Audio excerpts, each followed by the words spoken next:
रात के 9 बज चुके थे। दुकान से थका हारा मनोहर अभी अभी खाना खाने बैठा ही था। पहला निवाला तोड़कर अभी मुंह में रखा ही था कि अम्मा जी ने अपना रोज का बड़बड़ाना शुरू कर दिया। अरे कब से कह रही हूँ सबको कि विम्मी के ससुराल में क्या क्या देना है, जरा एक बार उसके पर्ची तैयार करवा कर ला दो। बाद में ऐन मौके पर सब भागते फिरेंगे। ऊपर से मेरी दवाई भी कल खत्म हो जाएगी, लेकिन ला कर नहीं दे रहे। भगवान ने ऐसी औलाद दी है जो कोई काम समय पर नहीं करती। बस बैठे बैठे आराम की जिंदगी जीने की आदत हो गई है। खाना खाते खाते मनोहर के हाथ रुक गए, मन कसैला हो गया। उसने एक नज़र अपनी पत्नी मालती की तरफ देखा, पर कुछ कहा नहीं। पर मालती तो समझ गई कि मनोहर का मन कसैला हो चुका है।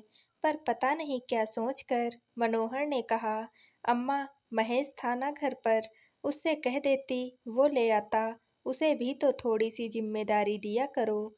हाँ, बस अब छोटे भाई पर अपना काम डालकर अपनी जिम्मेदारियों से हाथ जोड़ लो। वो भी दिन भर भाग दौड़ करता है, फालतू बैठा नहीं रहता। जब देखो बस उसके पीछे पड़ जाता है। अम्मा ने एक बात की जगह 10 बातें सुना दी। जैसे तैसे मनोहर ने एक रोटी खत्म की। आगे उससे खाते नहीं बना, तो खाना खाते खाते उठ गया और हाथ धोकर अपने कमरे में आकर लेट गया। मालती पीछे पीछे कमरे में आई और उससे बोली, आप खाना तो खा लेते, भला एक रोटी से कोई पेट भरता है। मेरा पेट तो अम्मा की बातों से ही भर जाता है, रोटी की क्या जरूरत है। मनोहर ने हल्की सी मुस्कुराहट के साथ कहा। मालती को समझ में आ चुका था कि मनोहर ने खाना क्यों नहीं खाया। उसने धीरे से पूछा, आप कहो तो आपके लिए एक गिलास दूध ले आऊं। भला भूखे पेट नींद कैसे आएगी। नहीं, रहने दो, इच्छा नहीं है। तुमने खाना खा लिया। हाँ, बच्चों के साथ ही खा लिया था।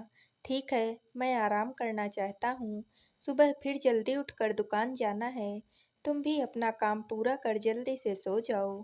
तुम्हें भी तो जल्दी उठना पड़ता है। कहकर मनोहर बिस्तर पर दूसरी तरफ करवट कर लेट गया।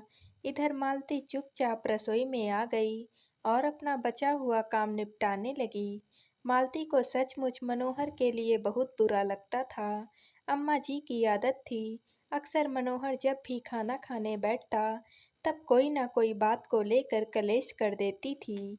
अम्मा जी के 2 बेटे थे, मनोहर और महेश, जबकि एक बेटी विम्मी थी। तीनों ही बच्चों का विवाह हो चुका था।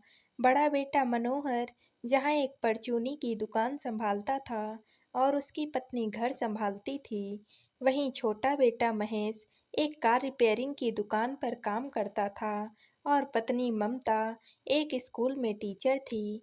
दोनों पति पत्नी मिलकर कमाते थे, लेकिन हर महीने एक मुश्त 5,000 रुपए देकर अपनी जिम्मेदारी पूरी कर लेते थे। अम्मा इन्हीं 5,000 रुपयों पर नाज करती थी। इसके अलावा के सारे खर्चे मनोहर को ही करने पड़ते थे। या यूं कहें कि अम्मा मनोहर से जानबूझकर खर्च करवाती थी। उनका मानना था कि मनोहर बड़ा बेटा है तो उसकी जिम्मेदारी ज़्यादा है, जबकि मनोहर का तो पूरा परिवार है, 2 बच्चे हैं। महेश का परिवार तो अभी कहाँ बड़ा है, सिर्फ एक पत्नी ही तो है, और फिर मनोहर की तो खुद की दुकान है, जबकि महेश को तो किसी और के यहाँ नौकरी बजानी पड़ती है, तो उसे ज़्यादा काम करना पड़ता है। यहाँ तक कि कोई भी काम हो वो मनोहर को ही कहती थी, क्योंकि महेश तो हमेशा यही रोना रोता था। आज तो सेठ जी ने बहुत काम करवाया है, मैं तो बहुत थक गया हूँ, शरीर में जान ही नहीं बची है। सचमुच किसी के यहाँ नौकरी करना इतना आसान नहीं होता है, जान निकाल लेते हैं आपकी, चाहे उसके बाद वो पूरा समय व्यर्थ करता रहे या अपनी पत्नी के साथ घूमने चला जाए। विम्मी का ससुराल भी यहीं पास में ही था और एक संयुक्त परिवार था। आए दिन उसके यहाँ कोई न कोई प्रोग्राम लगा ही रहता था। अब अगले महीने ननंद की शादी है, जिसमें इन लोगों को भी पहरावनी के कपड़े देने थे। बस तब से अम्मा मनोहर के पीछे पड़ी हैं कि वो विम्मी के ससुराल जाए और वहाँ से पहरावनी की पर्ची तैयार करवा करके लाए। पर मनोहर को वक्त ही नहीं मिल रहा था। अम्मा जी की बड़ी अजीब सी आदत थी। जब भी मनोहर खाना खाने बैठता, उसी समय ये सब बातें शुरू करती, जिसे सुन सुनकर मनोहर खाना खाते खाते बीच में ही उठ जाता। लेकिन अम्मा जी थी कि चुप ही नहीं होती। ढंग से खाना न खाने के कारण मनोहर को बीपी शुगर की बीमारी भी लग चुकी थी। मालती का कई बार मन करता कि अम्मा जी को पलट कर जवाब दे दें, पर कहें तो कहें क्या। हर बार मनोहर मना कर देता, क्योंकि अम्मा जी उसके बाद 3-4 दिन तक इस बात को पकड़कर घर में हंगामा करती रहती।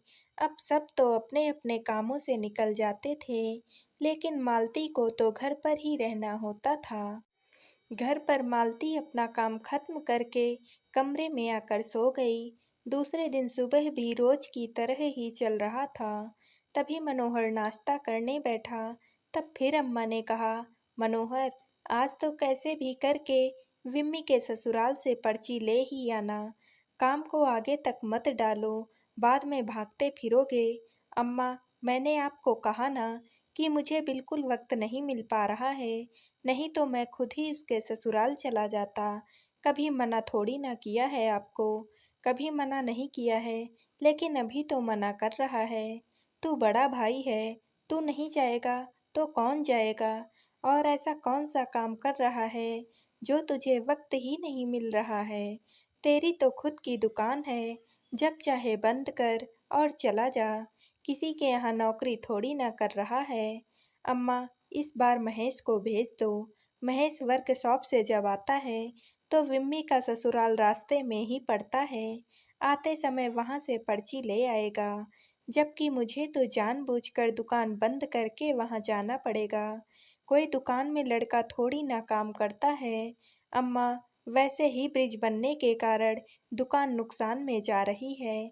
ऐसे में हर बार दुकान बंद करके जाऊंगा तो भला मेरे पास कोई क्यों सामान लेने आएगा? मेरे जैसी 10 दुकानें मौजूद हैं बाजार में। मनोहर ने अपनी बेबसी जताते हुए कहा और नाश्ता करने लगा। हाँ, सही है। बहन के यहाँ जाते ही रोना आता है। तेरे ससुराल में कोई काम होता तो फट से चला जाता।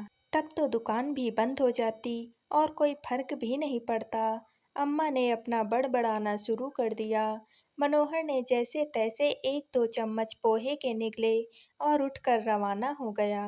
लेकिन अम्मा तो अभी भी बड़बड़ाए ही जा रही थी। उन्हें तो कोई फर्क ही नहीं पड़ा कि मनोहर ने नाश्ता भी ठीक से किया है या नहीं। मालती ये सब देख रही थी। अब उससे बर्दाश्त नहीं हुआ। वो आकर अम्मा जी को बोली, अम्मा जी, कम से कम उन्हें नाश्ता या खाना तो ढंग से खा लेने दिया करो। हमेशा उसी समय क्यों बोलती हो जब वो कुछ खा रहे होते हैं? फिर आप तो सिर्फ बड़बड़ाने से मतलब रखती हो। आपको तो ये भी फर्क नहीं पड़ता कि उन्होंने पेट भर खाना खाया है कि नहीं। आपने तो मुझसे ज़्यादा उम्र देखी है। अम्मा हो उनकी, फिर भी खाने के साथ टेंशन क्यों खिलाती हो? मालती की बात सुनकर अम्मा को गुस्सा आ गया। हाँ, मैं तो दुश्मन हूँ उसकी। तू ही उसे यहाँ पाल पोस कर गई थी, अब तो मुझे सुनाएगी। मैं अपने बेटे से बात भी नहीं कर सकती क्या? अम्मा जी, बात करने में और सुनाने में फर्क होता है। आप खुद नोटिस कीजिए, आप हमेशा खाना खाते समय ही ये सब बातें बोलते हो। एक और बेटा भी तो है आपका, उसको क्यों नहीं बोलती हो? अब तू मुझे मेरे बेटे गिनाएगी? मेरी मर्जी, मैं किस बेटे से क्या काम करवाऊँ? तू होती कौन है मुझे बोलने वाली? हाँ, वैसे मुझे हक नहीं है आपको ये सब बोलने का, लेकिन मेरा पति अक्सर भूखा उठता है, तो मुझे परेशानी होती है। अगर कल को उन्हें कुछ हो जाएगा ना, तो आपके पास तो दूसरा बेटा मौजूद है, पर मेरे पास कोई दूसरा पति नहीं है। अभी समझना है तो समझिए, वरना अलग कर दीजिए। रोज रोज के क्लेश से तो एक बार का क्लेश अच्छा है। अम्मा और मालती के बीच की बहस को सुनकर महेश और उसकी पत्नी ममता भी बाहर आ गए। महेश ने आते से ही कहा, भाभी, आपको शर्म नहीं आ रही अम्मा से बहस करते हुए? आप घर के दो टुकड़े करने में क्यों तुली हुई हो? जब जिम्मेदारी एक पर ही डाली जाती है ना, तब बोलना पड़ता है। तुम्हारा भाई हर रोज बीपी शुगर की दवाइयाँ खाता है, ये जानने के बाद भी अम्मा जी उसे क्या खिलाती हैं? खाने के साथ टेंशन। आप लोगों को नहीं दिखता कि वो कितना परेशान रहते हैं? मालती की बात सुनकर ममता बीच में ही बोली, अरे भाभी जी, तो खुद अलग होना चाहती हैं, बेवजह भैया के कंधों पर बात रख कर बोल रही हैं। तुम्हें जो समझना है समझो, पर अब हमें अलग होना है। अपनी अपनी जिम्मेदारियां अपने आप उठाओ। कहकर मालती अपने कमरे में चली गई। आखिरकार काफी क्लेश के बाद मनोहर ने भी इस बात का समर्थन किया, तो अम्मा को मजबूरन दोनों बेटों का अलग अलग करना पड़ा।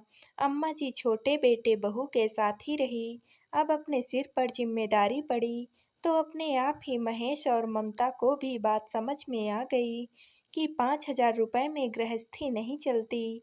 वही अम्मा जी को भी समझ में आ गया कि बड़े बेटा बहू वाकई उनकी खूब सेवा करते थे।